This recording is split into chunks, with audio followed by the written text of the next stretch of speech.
A man was put in a silent room. No sound, no people, no phone, just him. After 45 minutes, he started screaming. He wasn't crazy. He was a Harvard scientist. And it was his own experiment. His name was John Lilly. What he discovered didn't just change his life. It revealed something terrifying about every single human being on the planet, including you, including me. By the end of this video, you're going to understand yourself in a way most people never do. And honestly, it's going to feel really good. Let's go back 50,000 years. Your ancestor is sitting by a fire. His name is Kale. Tribe around him. Children laughing. Crickets singing. Wind moving through the trees. Everything is normal. Everything is alive. Then, the crickets stop. The wind drops. The children go quiet. Total silence. Kale doesn't think. He doesn't decide. His body just locks. Heart pounding. Pupils wide. Every muscle ready.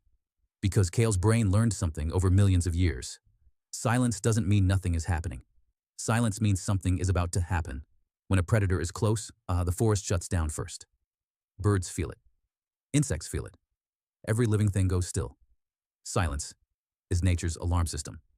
Kyle's brain wired itself to hear that alarm louder than any sound. That wiring didn't disappear. It's sitting inside your skull right now. Every time a room goes quiet, every time a conversation pauses, every time you're alone with nothing to listen to, your brain fires the exact same signal it fired for Kale. Danger. Something is coming. Do not relax. This is called the orienting response. Scientists confirmed it fires faster for silence than for loud noise. A gunshot? Your brain sees the threat revealing itself. Silence? Your brain sees the threat hiding. And hiding is always scarier. Kale survived because he feared silence.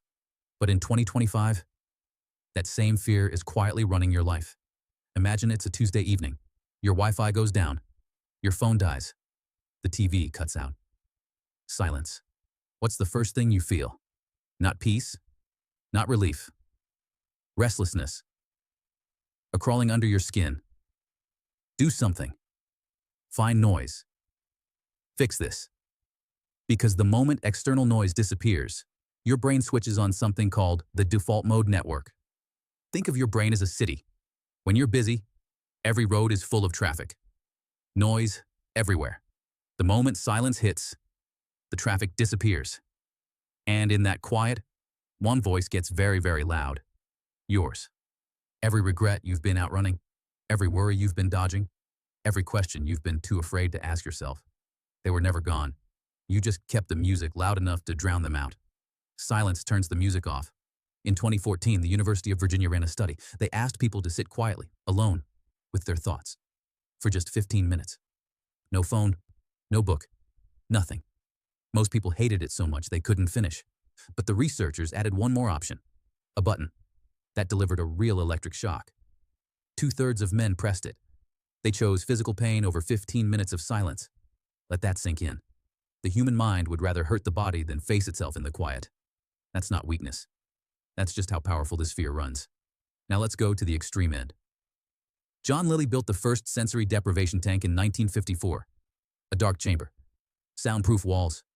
You float in body temperature salt water. You can't see. You can't hear. You can barely feel. Total silence. He thought it would be peaceful.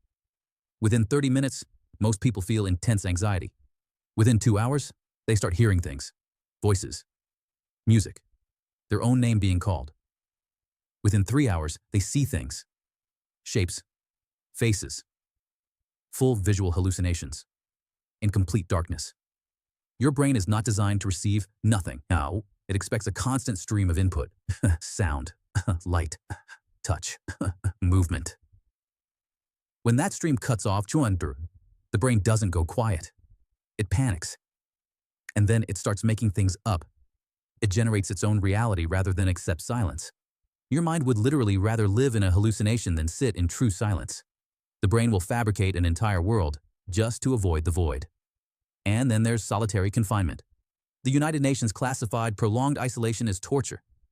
Not because of physical pain, because of what silence does to the mind. After just 15 days, the prisoners develop symptoms identical to PTSD, to paranoia, hallucinations, memory loss, complete personality breakdown. No one touched them. No one hurt them. The silence did it all. But here's the twist nobody expects. The silence we fear most isn't in isolation. It's the silence between people. Think about the last awkward pause in a conversation. Palms slightly wet, brain scrambling. Filling the gap with literally anything. A laugh, a comment about the weather, your phone. Researchers timed it precisely. 4 seconds. After just 4 seconds of silence in a conversation, people feel rejected, incompetent, socially invisible.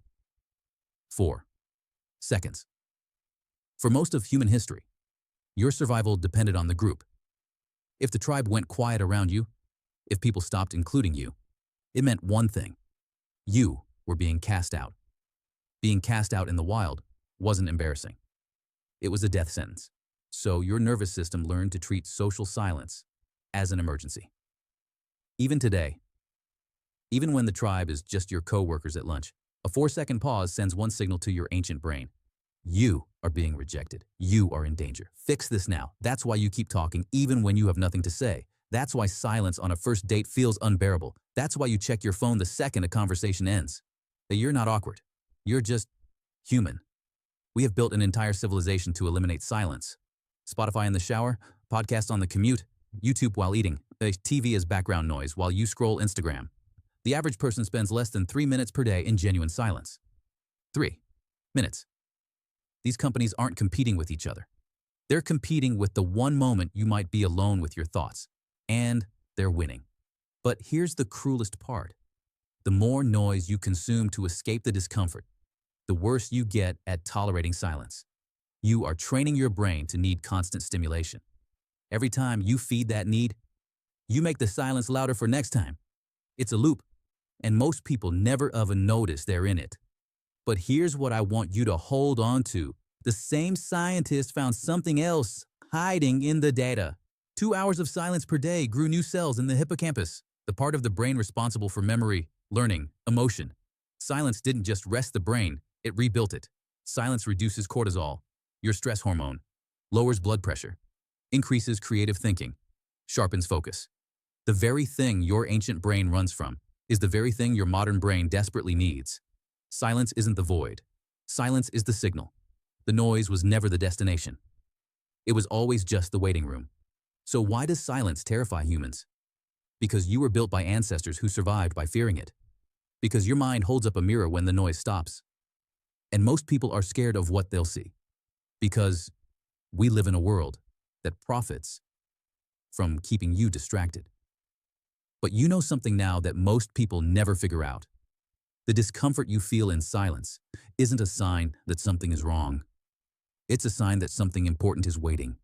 Your best ideas live there. Your real feelings live there. You live there. So next time the room goes quiet, don't run. Just sit. Just breathe. And listen to what's been trying to reach you this whole time. You just watched an 8-minute video about silence without touching your phone once. That means something. See you in the next one.